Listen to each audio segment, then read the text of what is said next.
Welcome to TV 999 news.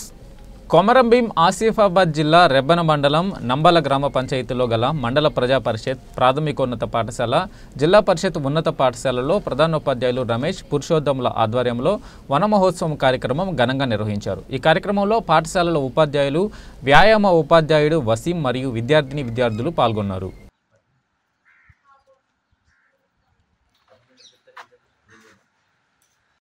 నా పేరు M Purushottam, ZP high school Nambala complex sir.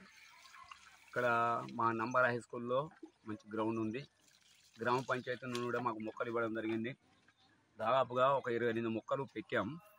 కొన్ని ఎండినాయి, కొన్ని బాగానే నీళ్లు పోసి వెంటనే పెడుతున్నాం. పిల్లలు కూడా స్పందన పాపం వాళ్ళు కూడా పాల్గొంటున్నారు. సార్లు కూడా మంచి మొక్కలు వాళ్ళకి ఇష్టం వచ్చిన మొక్కలను తీసుకొచ్చి మంచి చుట్టూ పెట్టడం జరుగుతుంది సార్. అన్ని రకాలుగా ఇంకా కొన్ని అశోక చెట్లు అవి తెచ్చి పెట్టాలనుకుంటున్నాం. అంతా బాగా ఓకే సార్. ఈరోజు వనమహోత్సవంలో భాగంగా మా పాఠశాలకు వచ్చినటువంటి టీవీ 999 వారికి ధన్యవాదాలు ప్రత్యేకంగా తెలుపుతూ మా పాఠశాల లోపల ఈరోజు వనమహోత్సవంలో భాగంగా 12 చెట్లు ఇవ్వబడ్డాయి. అందులో విద్యార్థులు ఈరోజు నాటబడ్డాయి. ఈ కార్యక్రమం లోపల మా కాంప్లెక్స్ ఇష్టమైనటువంటి పురుషోత్ సార్ గారు మరి మా యొక్క విద్యార్థులు మేము నిర్మించబడ్డది. ఇక్కడ పిల్లలు చిన్నతనం నుంచి ఏ విధంగా అయితే చెట్లు నాటితే బాగుంటుందని చెప్పే ఉద్దేశంతో ఈ చెట్ల యొక్క ప్రధానమైన ఉద్దేశం ఏంటిది, చెట్లతో మనకి ఏం లాభాలు అని ఇచ్చుకుంటూ ఒక్కొక్క చెట్టుకు వాళ్ళ పేరు పెట్టేసినాం. దీన్ని రాష్ట్ర 12 చెట్లు ఇచ్చినారు. ఒక్కొక్క చెట్టుకు ఒక పేరు పెట్టినాము. అందులో కార్తీక ఒకటి, తర్వాత వర్ధిని, శృతి, ఇట్లా మా విద్యార్థుల పేరు వాళ్ళు పెట్టుకుంటా ఇది మీ యొక్క చెట్టు, మన తల్లిని ఏ విధంగా చూసుకుంటామో ఆ విధంగా మీరు చూసుకోవాలి. ఈ చెట్టు యొక్క పెరిగి పెద్దగా అయితే ఏమవుతుంది, దాని యొక్క ఫలితాలు ఏంటిది, దాన్ని ఆశిస్తే ఏమవుతుంది. ఈరోజు చెడు గాలితో మనం పిలుస్తున్నాము. చెట్లే మనకు మూలాధారం, చెట్లు లేని బ్రతుకు లేదు, మానవ జాతికి మెతుకు లేదు అనే ఉద్దేశంతో మా యొక్క పాఠశాల ఉన్న ప్రతి విద్యార్థికి కూడా చెట్ల యొక్క ప్రాధాన్యత తెలుపుతూ భవిష్యత్ తరాల వరకు ఈ యొక్క చెట్టు యొక్క గాలి లేకుండా చాలామంది ఈరోజు విషవాయుని పీల్చుకుంటూ చాలామంది చనిపోతున్నారు.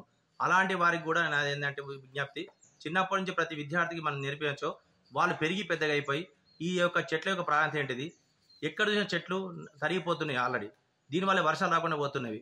ఇప్పుడు ఈ రోజు ఇంత ప్రాబ్లం ఎదురవుతుంది అంటే దీనికి కారణం ఏంటిది, చెట్లు లేకపోవడం వల్ల ప్రాబ్లం ఎదురవుతుంది. కాబట్టి ఇప్పుడున్న భావి పౌరులైనటువంటి మా విద్యార్థుల్ని ఇప్పటి నుండే మేల్కొనే విధంగా మేము ఈ రోజు నుంచి వనమహోత్సవ భాగంగా రాష్ట్ర ప్రభుత్వం ప్రతిష్టాపన తీసుకున్నటువంటి యొక్క వనమహోత్సవ భాగంగా నంబాల గ్రామానికి వచ్చిన 12 నంబాల ఎంపీపీఎస్కి వచ్చినటువంటి 12 చెట్లను మా విద్యార్థులు ఒక్కొక్కరిని ఒక్కొక్క పేరు పెట్టి వారి పేర్లతోనే ప్రతిరోజు ఒక కన్న తల్లిని ఏ విధంగా చూసుకుంటారో ఆ విధంగా చూసుకోవాల్సిందిగా ప్రతి ఒక్కరు కోరుతూ ఈ కార్యక్రమంలో వచ్చిన ప్రతి ఒక్కరికి టీవీ 999 గారికి మరి ప్రత్యేకతను తెలుపుతూ దీని మీద పిల్లవాణి లోపల చిన్నతనంలో నేర్పినటువంటి ఒక అంశాలు ఏవైతే ఉన్నాయో ఇక్కడి నుంచే కాదు, వాళ్ళ ఇంటికి వెళ్ళినాక కూడా ఆ చెట్టు యొక్క ప్రాధాన్యత ఏంటిది, దాని యొక్క ఏ విధంగా విషయంలో పాఠశాల నేర్పితేనే వాడు ఇంటికి వెళ్ళిన తర్వాత వాళ్ళ పిల్లలు ఇంటికి వెళ్ళిన తర్వాత కూడా ఆ విధంగా నేర్చుకుంటారని చెప్పి నేను మనసారా కోరుకుంటూ ముగిస్తున్నాను.